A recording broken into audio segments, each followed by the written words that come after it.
Boxing King Media are delighted to be joined by Terry Harper. Terry, thank you so much. I know it's your first interview since your last outing. I want to start off with Christmas. You know, how's your Christmas and New Year been? Very good. It's not often we get Christmas off, so I just enjoyed a bit of normal life, and I just enjoy my time with family, friends, and just getting out as much as possible, because usually I'm stuck in camp and stuck at home. So yeah, just made the most of it. We're going to start off with the negatives. Let's get the negatives out of the way now. So it's been a few months. You've had time to obviously get over what's happened. You know, when you reflect back now, tell us what you think went wrong in that fight for you. So one thing I do remember is in the changing room before the fight. Like, I remember thinking, felt very emotional, like I really wanted to see my dad before a fight, and I've never experienced that before, and it was like, and I just kind of put it back in my mind. But now, when after the fight and everything happened, what happened, I kind of thought that were a bit strange. And then I remember the ring walk.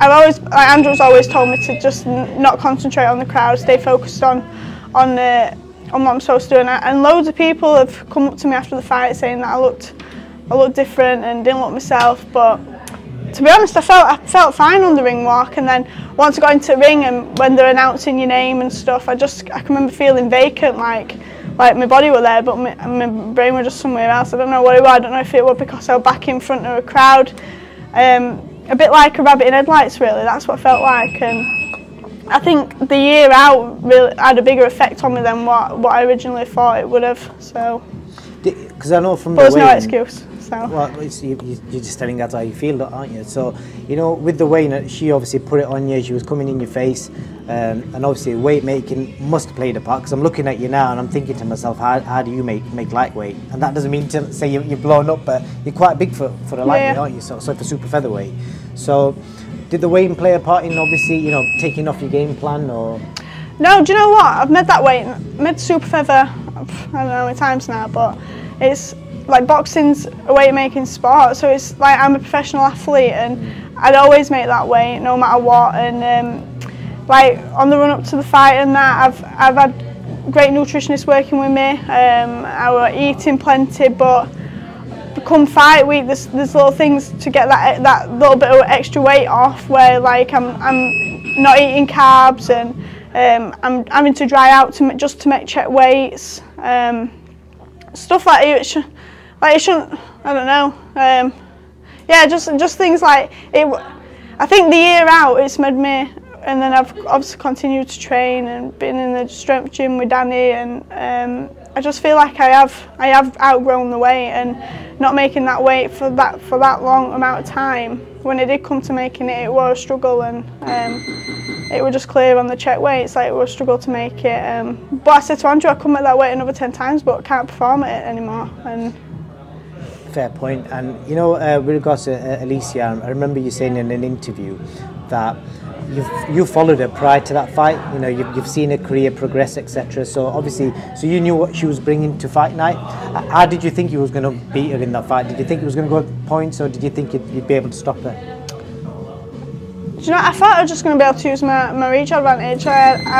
Like you say, I'm a big super feather, and I always have the height advantage over my opponents, and I just thought I was just going to box smart and keep along, but like, I don't know, just everything went out the window that night, and kind of forgot what I'd been taught really, and just, I don't know, probably went off my emotions, and just didn't stick to the game plan. And at what point in the fight do you think, shit, this ain't going my way? I could feel her being stronger, and at what point did you think? So first round she had the flicky jab, and I struggled really to get to grips with that, and because even though the shots weren't landing, the jabs weren't landing, I'm thinking she's looking like she's the busier fighter, I'm losing these rounds. And then I can remember, I think it was second round, she got me with just a jab to the stomach, and thought, fucking hell, she's strong here. And then there was a shot in second round that like skimmed top of my head, and it kind of like made me a bit, you know, unsteady on my feet, and a bit dizzy and stuff.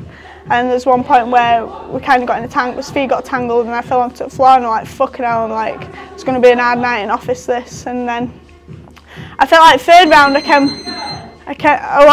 got back to the corner then after the second. After that, like, still a bit dazed and stuff. And then Andrew's like, calm down, tell me what I need to do. And then third round, I felt like I came out and started to settle into it just a little bit, and felt like I had a better third round. And then just fourth round, just went rushing in. Just, you could see that she was looking for that shot all night. And watching it back now, I could kick myself. And it's just like, how did I not? But from speaking to fighters, everything you've said there, to me, points out to somebody who's weight drained. You know, getting buzzed from shots that you probably never got buzzed from before, feeling a bit lightheaded. That's signs of somebody who's probably not got enough water in the system. Would I be right in saying that? See, everything more,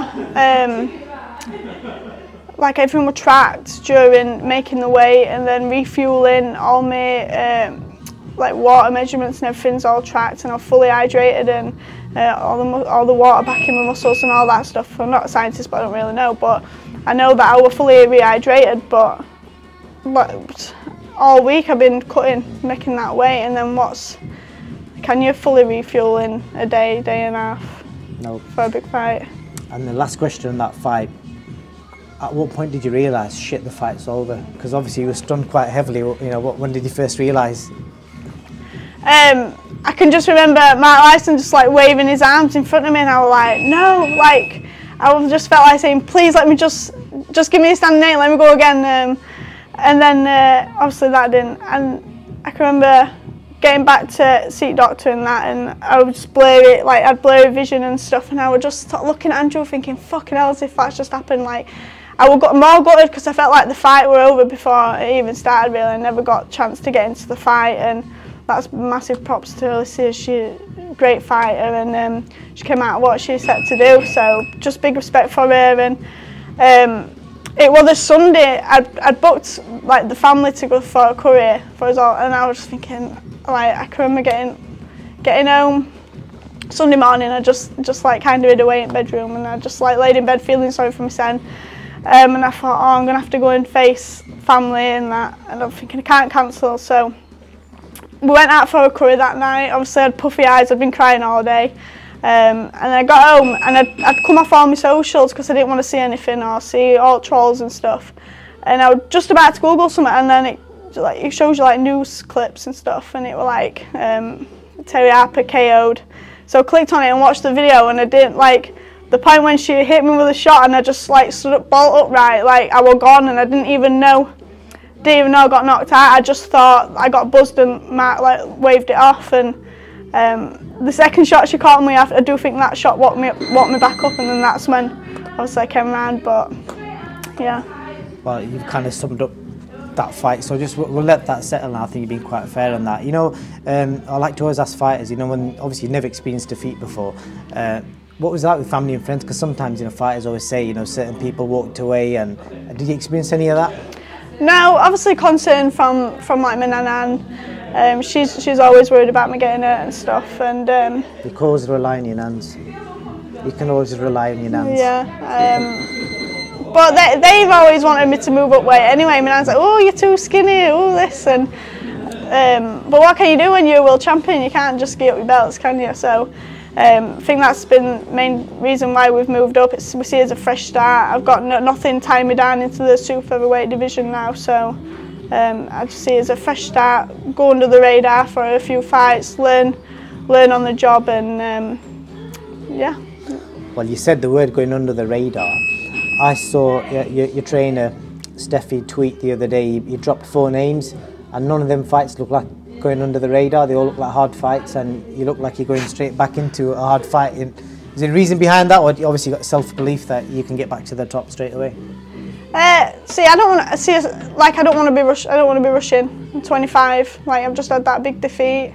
But yeah, I do still have a lot of self-belief in myself. But I do want to learn, and I do need to gain the experience. But like, obviously, the 4 fighters he put out, I do believe it'll be a great comeback fight. And again, I say I want I want to build and get the experience, but I don't want to just be going in against, Andrew calls them lollipop ladies, I don't want to just be going in against a nobody, because you got fans and I don't want people spending the money to come and watch me to just fight anybody really. So it's got, and I think someone who's got something about us and it brings out the best in me really. Yeah. So yeah, that's mainly the reason why. You had a lot of stoppage at super featherweight 6, I think, which is a lot for women's boxing.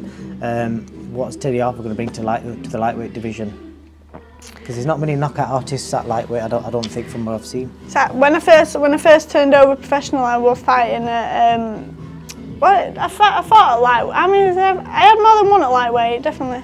I had 4 fights at lightweight, and I feel like I carried more power there where most of my stoppages were up at that weight, and I just feel like I'm going to be a lot more comfortable and enjoy training, enjoy a camp instead of trying to boil down to a weight. Everything just being focused on the weight, whereas now we've got time to be in the gym learning and not just trying to get the weight off. And I'm going to be fueled for my sessions, fueled for my fight. There's like times when I was cutting to make the last weight, I was on like 1,400 calories a day, and like when you look at what a toddler should be, the toddler should be eating that, and then I've got to go and train twice a day.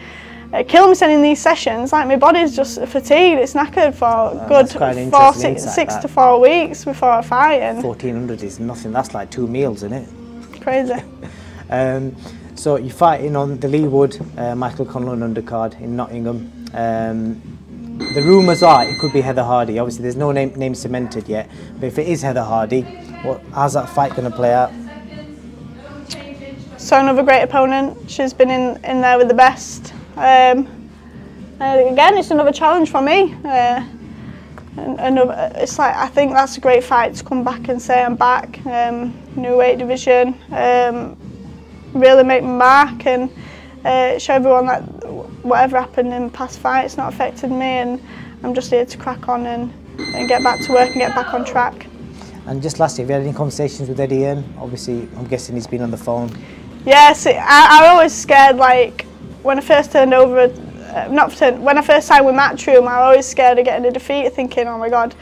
Like, I remember asking Andrew after that last fight, like, what happens now? Do I get sacked? Do I get dropped? And he's like, no, don't be daft. He says, like, because obviously I've not been in boxing game for that many years, and I didn't really know much about it and what happens and stuff. But Andrew's like, they'll build you back up, they'll bring you back and stuff. So, to be fair, Eddie's been in contact quite a lot and getting a good planning on how to build up and yeah, get back on track. And lastly, any messages for your supporters, people that are stuck by you and obviously looking to buy tickets for your return? Yeah, massive thank you to, I've still got crazy support, and it's crazy, and the amount of people already wanting to buy tickets and come out to support me at Nottingham. There's going to be a good few coaches full, supporters, and I'm just thankful for everyone. Like, they're the reason why I do what I do, and if it weren't for them, I'd probably not be doing what I'm doing today. And yeah, just thanks to everyone who sent me the well wishes on socials and that after the fight, and hopefully I can make them all proud in the next fight. Well, I'm sure I speak for a lot of fans that would rather see you in the ring than the chip shop. So yeah. Keep going, Terry, and thank you for your time. Thank you. Cheers.